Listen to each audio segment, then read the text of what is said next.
California had a rule that schools cannot be required to notify parents if their kids in school have changed their gender, their pronouns. That's the kind of thing, even though it doesn't affect a lot of people, that makes a lot of people go, well, you know what? That's the party without common sense. Now, if that's your state, how are you?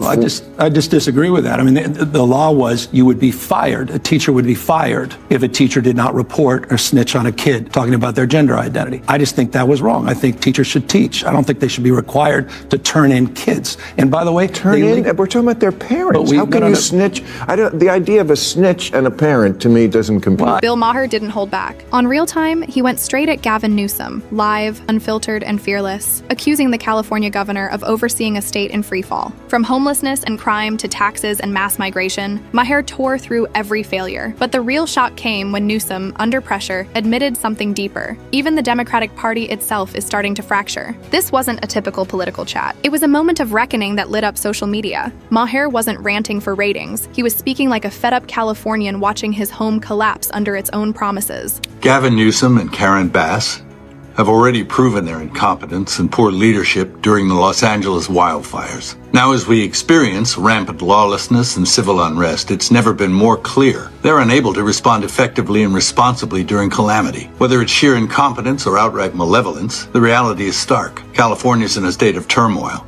and I ask my fellow Angelinos, why are Gavin Newsom and Karen Bass still in office? How much more of their destructive decision-making masquerading as leadership are we going to tolerate? It's time to take back our community and our state and put the power and the privilege in the hands of competent leaders whose goals are to protect us and the way of life this nation was founded upon. Cities like Los Angeles, San Francisco, and Oakland have become case studies in decline. Tech giants, Tesla, Oracle, Hewlett-Packard, have fled to Texas and Nevada, with families following close behind. Crime, theft, and looting have gotten so bad that stores like Walgreens and Target are locking up toothpaste or shutting down entirely. Meanwhile, the tax burden keeps climbing. California's 13.3% top rate is the highest in the country. Even lifelong liberals are rebelling. Maher, a longtime Angeleno, has mocked the absurdity of paying elite taxes just to dodge potholes and tents. For months, he's warned that California's progressive dream has turned delusional. When Newsom walked onto that stage ready to defend it, Maher was waiting, and he didn't blink. Stuff like there's a new law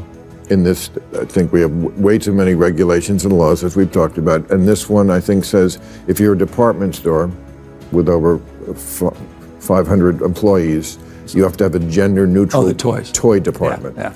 Stuff like that. Yeah, I get it. So do you think that's silly? Do you think that's a silly thing that we too much government there? That's an interesting one because the department stores came to us supporting that, and they were the ones making a case for that.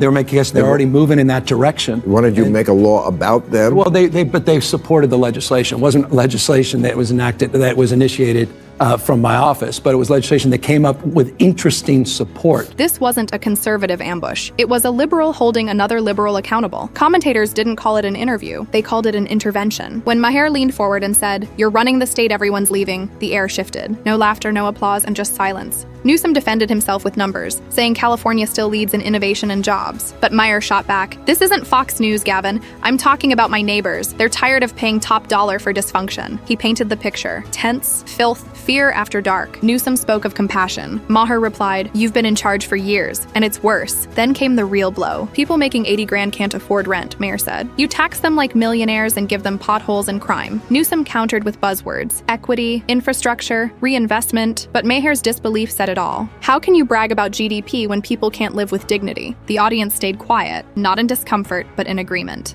I feel like this country is divided into owners and healers. People think you can own the other side.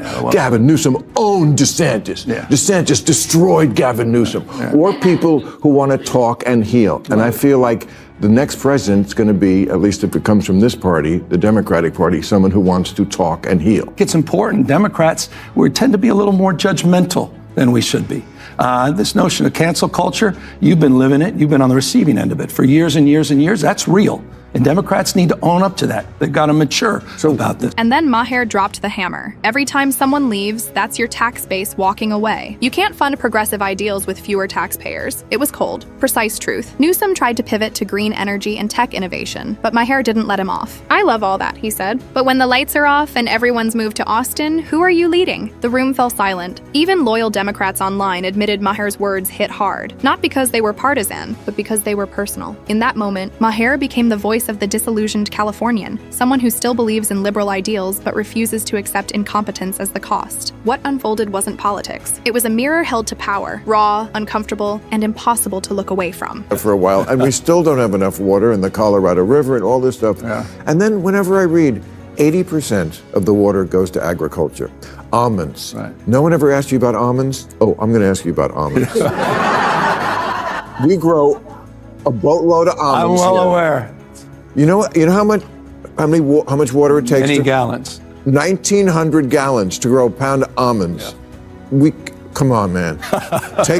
Take on Big Almond. Take on Big Almond. When Newsom tried to recover, he slipped back into campaign mode. All polish, all poise, no substance. His defense boiled down to two arguments. California's problems proved its success, and critics ignored its economic strength. He rattled off stats about GDP, renewables, and venture capital, hoping numbers could outshine the decay. Maher barely blinked. That sounds great, he said, but people don't live off GDP. They live off reality. The line hit like thunder. The audience half laughed, half groaned. Newsom smirked. But Maher pressed harder. You can't brag about saving the planet when you can't even save San Francisco. That was the breaking point. The crowd erupted, not in mockery, but in relief. Maher wasn't attacking from the right. He was calling out hypocrisy from within. Newsom tried to insist the chaos was just the growing pains of progress. I feel like the last couple of years, you've purposely picked this fight with the red states. I mean, but I don't want to live in the Civil War country. I agree with that. You know what? Well, but you seem like you purposely want to set up this dichotomy between, this is a blue state and that's a red state. Yeah. And I don't want to live in that country. I like Florida. I'm with you. And by the way, I like Florida as well. I like all these states. I completely agree. I don't want to have a state of mind that's a constant fight or flight. We've gone through so much. We've been polarized and traumatized. It's been a tough 5-6 years across the globe, not just in this country.